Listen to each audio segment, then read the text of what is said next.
Hello everyone, welcome to Lasya అభిరుచులు. రక్షాబంధన్ స్పెషల్గా మంచి స్వీట్ రెసిపీని చూపించబోతున్నాను. అదే ఈ కలాకాండ్. బయట కొనే పని లేకుండా చాలా టేస్టీగా, చాలా తక్కువ టైంలోనే హెల్తీగా మనం ఇంట్లోనే ప్రిపేర్ చేసుకోవచ్చు.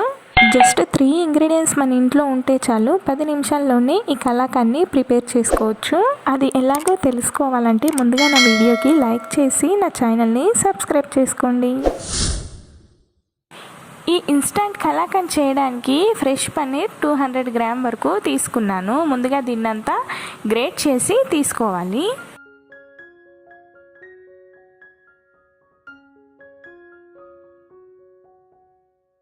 ఇప్పుడు గ్రేట్ చేసిన పన్నీర్లోకి 1/2 కప్పు వరకు మిల్క్ పౌడర్ని తీసుకుంటున్నాను.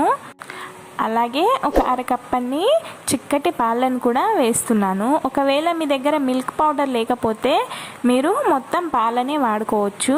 పాలైతే చిక్కటి పాలు ఉండాలి, మీగడతో సహా వేసుకుంటే చాలా టేస్టీగా వస్తుంది కలాకండ్. ఇప్పుడు ఈ మూడుని బాగా మిక్స్ చేసుకోవాలి. ఇలా అంతా మిక్స్ చేసుకున్న తర్వాత ఇప్పుడు దీన్ని స్టవ్ మీద పెట్టి ఉడికించుకోవాలి.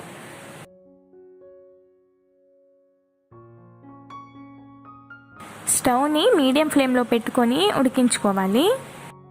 ఇది కాస్త వేడైన తర్వాత ముందుగా పల్చగా ఉంటుంది.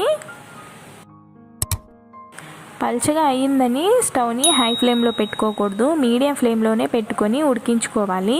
ఎక్కడ అనేది అడగంటకుండా ఉండడానికి ఇలా కలుపుతూనే ఉండాలి. 2 నిమిషాల్లోనే ఇలా ఉడకడం స్టార్ట్ అవుతుంది. అప్పుడు కలుపుతూనే ఉండాలి, లేదంటే అడగంటిపోతుంది. ఇలా 2-3 నిమిషాలు ఉడికించిన తర్వాత చూడండి, ఇలా దగ్గర పడుతుంది.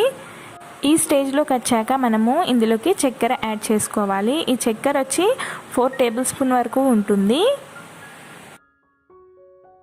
ఈ చక్కెర అంతా పన్నీర్లోకి మిక్స్ అయ్యేలా బాగా కలుపుకోవాలి.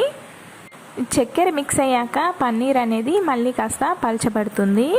ఇప్పుడు ఇందులోకి ఫ్లేవర్ కోసం ఒక 1/2 టీ స్పూన్ అంతా యాలకుల పొడి వేసుకొని బాగా మిక్స్ అయ్యేలా కలుపుకోవాలి. ఇప్పుడు ఇది దగ్గర పడడం స్టార్ట్ అయింది. ఇందులోకి 1 టీ స్పూన్ అంతా నెయ్యిని వేసి స్టవ్ని లో ఫ్లేమ్లో పెట్టుకొని మొత్తం దగ్గర పడేంత వరకు ఉడికించుకోవాలి. ఇలా మధ్య మధ్యలో కలుపుతూనే ఉండాలి. ఇలాగే వదిలేసామంటే అడుగంటేస్తుంది. 2 నిమిషాల్లోనే ఇలా పొడి పొడిగా అవుతుంది. ప్యాన్ నుండి సపరేట్ అవుతుంది అంటే మన కలాకండ్ రెడీ అయిపోయినట్టే.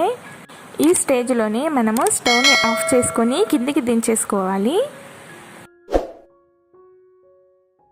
నేను ముందుగానే ఈ ప్లేట్కి నెయ్యి అప్లై చేసుకొని పక్కన పెట్టుకున్నాను. ఇప్పుడు మనం ప్రిపేర్ చేసుకున్న ఈ కలాకండ్ని ఈ ప్లేట్లోకి వేసుకోవాలి. ఇప్పుడు ఈ కలాకండ్ని ప్లేట్ మొత్తం ఇలా సమానంగా స్ప్రెడ్ చేసుకోవాలి. ఇప్పుడు ఇదంతా సమానంగా ఇలా ప్లేట్ కొత్తుకున్న తర్వాత దీన్ని మనము చల్లార పెట్టుకోవాలి. ఒక 10 నిమిషాలు అలా పక్కన పెడితే చల్లారిపోతుంది.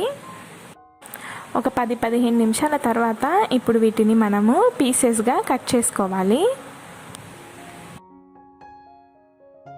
ఫ్రిడ్జ్లో పెడితే ఇది కాస్త గట్టి పడుతుంది. నేను కాస్త గోరువెచ్చగా ఉన్నప్పుడే కట్ చేసి చూపిస్తున్నాను కాబట్టి ఇలా పొడి పొడిగా అనిపిస్తుంది.